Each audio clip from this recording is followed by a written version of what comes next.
Everyone, আসসালামু আলাইকুম। কেমন আছেন সবাই? আশা করি অনেক ভালো আছেন। নুরিনস ফেরি টেলে আপনাদের সকলকে ওয়েলকাম করছি। আমি নুরিন, আর আজকে আমি রয়েছি ওডেন্স শহরে।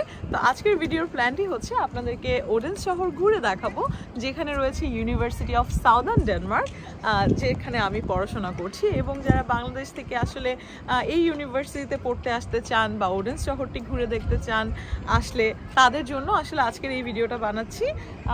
আশপাশের একটা উইকডেজের ভিডিও আমি করছি। সো সুন্দর প্রকৃতি, আজকে ভীষণ সুন্দর রোদ উঠেছে। তো চলুন আপনাদেরকে ঘুরে দেখাই ডেনমার্কের এই শহর ওডেন্স।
ওডেন্স শহরটি ডেনমার্কের তৃতীয় বৃহত্তম শহর এবং এখানে জনসংখ্যা প্রায় 2 লাখের মতো। যেহেতু সাউদার্ন ডেনমার্ক ইউনিভার্সিটি এখানে রয়েছে, সো এই শহরটায়ও স্টুডেন্টের একটা বড় অংশ কিন্তু থেকে পড়াশোনা করছে, কাজ করছে। এছাড়াও এই শহরে যেতে হলে কোপেনহেগেন থেকে খুবই ভালো সুবিধা। যারা কোপেনহেগেনে থাকে তারাও কিন্তু সাউদার্ন ডেনমার্কে গিয়ে পড়াশোনা করে আবার কোপেনহেগেনে ব্যাক করছে। সো আপনি যে ক্লাস করতে পারছেন, অথবা যারা আশপাশে সিটিতে থাকছে তারাও ওখানে গিয়ে ক্লাস করতে পারছে। ইভেন অরহুস থেকেও কিন্তু অনেকেই ইউনিভার্সিটি থেকে এসে পড়াশোনা করছে। সো এইখান থেকে কোপেনহেগেন থেকে যদি বলি, আপনি ডিএসবি ট্রেনে করে কিন্তু ডিরেক্ট চলে যেতে পারেন এই শহরে, যেখান থেকে সময় লাগবে মাত্র 1.5 থেকে 2 ঘন্টার মতো। এবং যদি অরহুস থেকে আসেন সেখানে সময় লাগবে 2 থেকে 3 ঘন্টার মতো। আর এছাড়াও বাস তো রয়েছেই, কোপেনহেগেন থেকে বাস কিংবা ট্রেন যে কোনো অপশনই কিন্তু অ্যাভেলেবল। তবে ট্রেনটা সবচেয়ে বেশি ফ্লেক্সিবল, যেহেতু ডিএসবির বুলেট ট্রেনগুলো সবসময় চলছে, আধা ঘন্টা পরপরই পাওয়া যায় ট্রেন। ইউনিভার্সিটি কোথায় রয়েছে, কিভাবে যাবেন এবং দেখতে কীরকম, সেটা কিন্তু আমার অন্য একটা ভিডিওতে পুরোপুরিভাবে দেখানো হয়েছে। আমি সেই ভিডিওটার লিঙ্কটা অ্যাড করে দিচ্ছি, ওপরে ডান পাশে ক্লিক করলেই দেখতে পারবেন। আর হ্যাঁ, দেখতে থাকুন আমার সাথে এই ভিডিওটা। বেসিকলি পুরো শহরটা দেখানো তো সম্ভব হয়নি, আমি শুধু ঠিক সেন্টার যেই জায়গাটা, city main downtown city centre, সেই জায়গাটাই ঘুরে দেখালাম। ছিমছামা একটা উইকডেজে শহরটা দেখতে কেমন, আশপাশটা কীরকম, মানুষজন কেমন, সেই জিনিসটাই আসলে এই ভিডিওর মাধ্যমে তুলে ধরার চেষ্টা করেছি। আর আশা করি ভিডিওটা দেখতে ভালোই লাগবে।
এই শহর বিখ্যাত হওয়ার পেছনে আরও একটি কারণ হচ্ছে জনপ্রিয় রূপকথার জনক হ্যান্স ক্রিস্টিয়ান অ্যান্ডারসনের জন্ম কিন্তু এই ওডেন্স শহরেই হয়েছিল।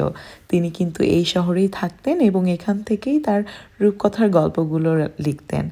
এই রূপকথার আদলেই কিন্তু এই সুন্দর জায়গাটা সাজানো, চারদিকে কালারফুল বিল্ডিং। আপনার এই জায়গা দিয়ে হাঁটলে মনে হবে আপনি যেন অন্য কোনো এক রূপকথার জগতে হারিয়ে গিয়েছেন। হ্যান্স ক্রিস্টিয়ান অ্যান্ডারসনকে কিন্তু বলা হয় দি ফাদার অফ ফেরি টেল এবং তার জন্যই কিন্তু ওডেন্স শহরের আলাদা একটা পরিচিতি আছে। তার আদলে করা বিভিন্ন স্ট্যাচু, মূর্তি, সুভিনিয়র কিন্তু এই শহরে ঘুরতে আসলেই পাওয়া যায়। পুরো পৃথিবীর বুকে তার এই নামের জন্য কিন্তু ডেনমার্ক বিখ্যাত। আজ তাহলে এ পর্যন্তই। সবাই ভালো থাকবেন, সুস্থ থাকবেন, নিজেদের খেয়াল রাখবেন, আর হ্যাঁ, আশপাশের পরিবেশ সম্পর্কে একটু সচেতন থাকবেন। কারণ যেহেতু বাংলাদেশের অবস্থা খুব বেশি ভালো নয়, তাই আমাদের সবার একটু কেয়ারফুল থাকা উচিত। আর হ্যাঁ, আমার নতুন ভিডিওতে আমি কিন্তু আরও অনেক চমক নিয়ে হাজির হব, কেননা এই সামার ভ্যাকেশনে আমরা চলে গিয়েছিলাম ইউএসএতে। সো আমরা সেখানে কিভাবে গেলাম, কিভাবে ভিসা পেলাম, কি করে অ্যাপ্লাই করলাম এবং ইউএসএতে গিয়ে আমরা কি কি দেখলাম, সেই সবগুলো ভিডিওই কিন্তু একটার পর একটা আসবে। আশা করি আমাদের সঙ্গেই থাকবেন। সবাই ভালো থাকবেন, সুস্থ থাকবেন। আল্লাহ হাফেজ।